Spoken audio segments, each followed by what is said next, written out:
It's a Russian warship here in the harbor in Havana. And what's it doing about 90 miles from the United States? Well, that may have to do with the war in Ukraine, because Cuba is one of the few countries that is increasingly defending Russia's invasion of Ukraine, saying it is NATO's fault, not Russia's. And Russia has responded by sending Cuba oil, food, even promising to build beachside hotels. Cuban officials have said that they would like to have good relations with the United States, but they like Russia, are under U.S. economic sanctions. And meanwhile, Russia is coming and offering them this economic assistance. So really for Cuba, it's an easy choice. First and foremost, I want to give all honor and glory to Yahweh, Bahashem, Yahweh Shai, Bahashem, Ruach HaKodesh. Double honors to the elders and apostles of GMS who I learned from. Shalom to the whole for elect, preaching this word in truth and sincerity. And to you ribs, and to you sisters out there learning in silence and staying in order. Right, as you saw, Russia has a warship in Cuba. Right, this is not the first time. If everybody's familiar with the Russian missile crisis, where the U.S. around that time had circled Cuba because it was a threat. It was too close. It was too close to home, and they didn't like it. Right? Because what Russia could do is send missiles not far off, man. And to be honest, I'm surprised that where things are escalated, I'm surprised that warship even made it that far. Right. But you see, this is how Esau is made bare, man. He's being exposed. The nations that were weaker than him are saying, now I am strong.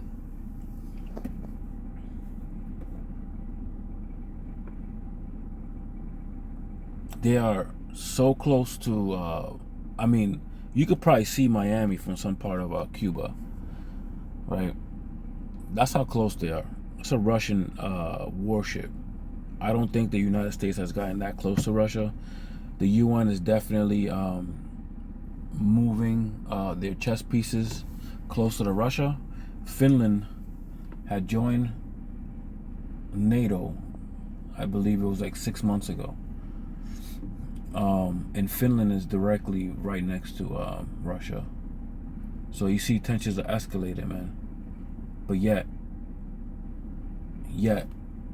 we are not directly at the physical World War III. Right now we are in World War III, but it's not a physical thing just of yet. They got scrimmages and things like that, but there's some prophecies that need to happen before this really officially takes off, man. Right? Before in the book of Ezekiel, where the Lord will put the hooks in the jaws of Russia to annihilate this place, right? And that's all we're hoping for. We are patiently and diligently seeking the Lord to destroy this place, and we look forward to it.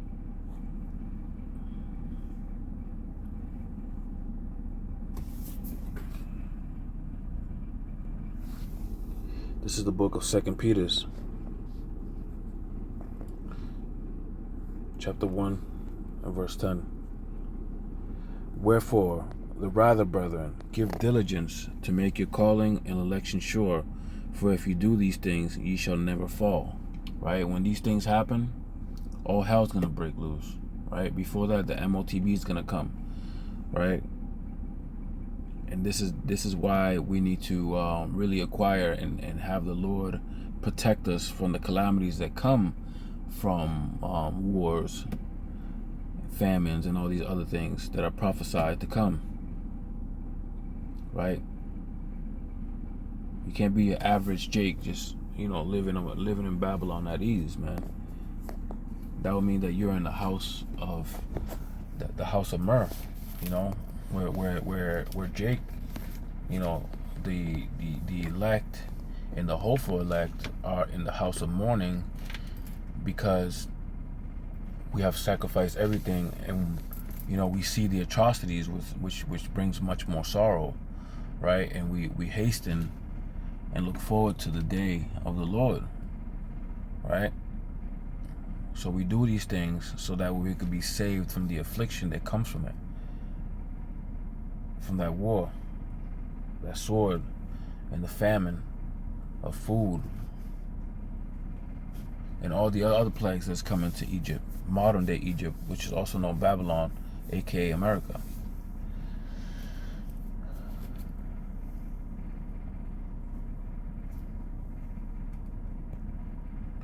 It's the book of Romans, chapter 13, and verse 11. And that knowing that, and that knowing the time, right? Because we're in those times, right? We see all these chess pieces moving accordingly, right? We know that the mark of the beast got to come first, man. But you know, as soon as that comes, man, everything else is right in place to take off, right? We're gonna be moving along real fast, man. So it's time to really lock it in and give everything that we have, man, our time, our efforts, to the Lord.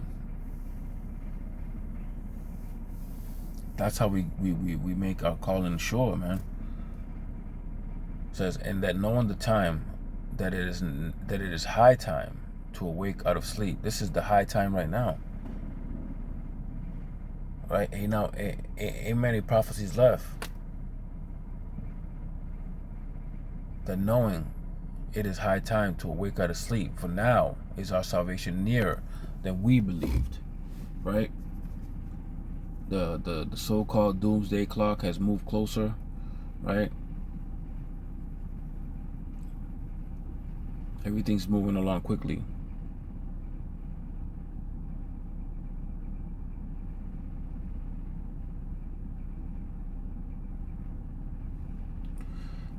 Verse 13, let us walk honestly, right? Meaning, let's make sure that our moves and our steps will please the Lord. That we're doing everything that we're doing according to scriptures, man. That we're not going to offend the Lord. Let us walk, not in hypocrisy, right? Teaching one thing and doing others, but being sincere, right? That's another word for honestly. Let us walk honestly, as in the day, not in rioting, in drunkenness, right? Rioting is just, wilding out, partying, just always getting drunk and, not really putting your whole mind and the whole body, your whole soul, man, into this thing. It says, not in rioting and drunkenness, not in chambering and wantonness, not in strife and envying, right? Because all these things are distractions.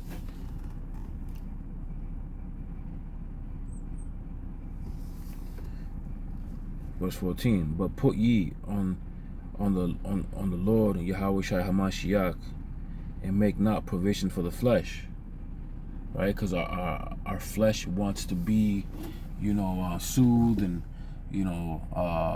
pampered and, want to be comfortable, right? But it ain't the time. It is the time to wake up out of sleep. It says, and make provisions for the flesh to fulfill the lust thereof, man. Because the flesh is weak, but the spirit is willing. See, we have to learn how to separate and balance. We got our jobs, our kids, and all these other things, man, but always be kingdom-minded. That's what we need to strive for.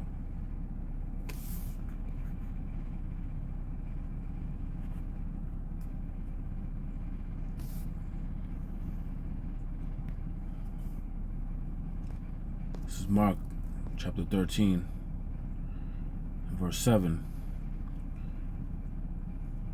And when you hear of wars and rumors of wars, right? Because that's what we're hearing non-stop, man. We've been hearing about wars and rumors of wars for a while, man. But at the end of the day, we know that things have to happen before, right? The river Euphrates is almost drying up. That's basically, I look at that one as like a type of what are those things called when hourglass, right? That's kind of like the Lord's hourglass to bring forward one of those prophecies. The Euphrates drying up. It's one that, you know, the whole world could look at and see what's going on.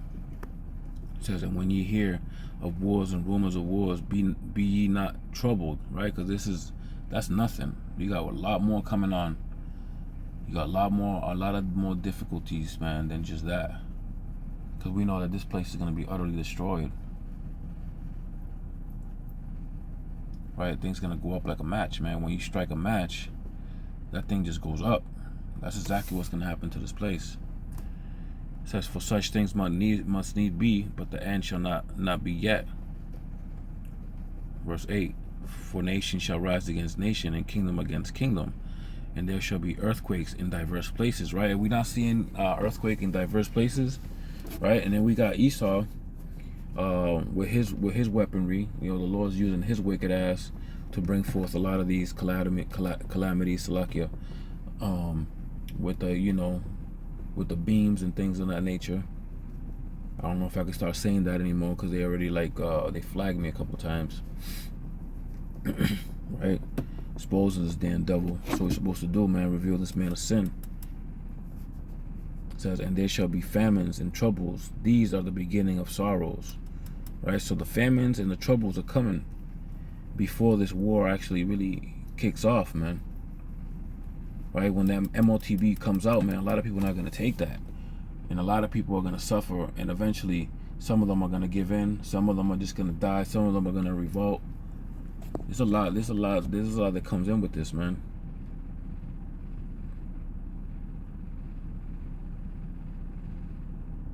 Right? But take heed to yourselves, for they shall deliver you up to councils, and in the synagogues ye shall be beaten. Right? Where the places where we think that we will be safe, right? That we will be hid from, you know, we're gonna be attacked, man. It's another famine of the word, man. People are gonna come after us. See, where people are not going to want to bring out the precepts anymore. And you're not going to be able to find prophets out there trying to, you know, teach the word. Right? Because they're going to be, you know, aware that they could be put in jail and beaten. Right? And ye shall be brought before rulers and kings for my sake, for a testimony against them. Right? That's what's going to happen.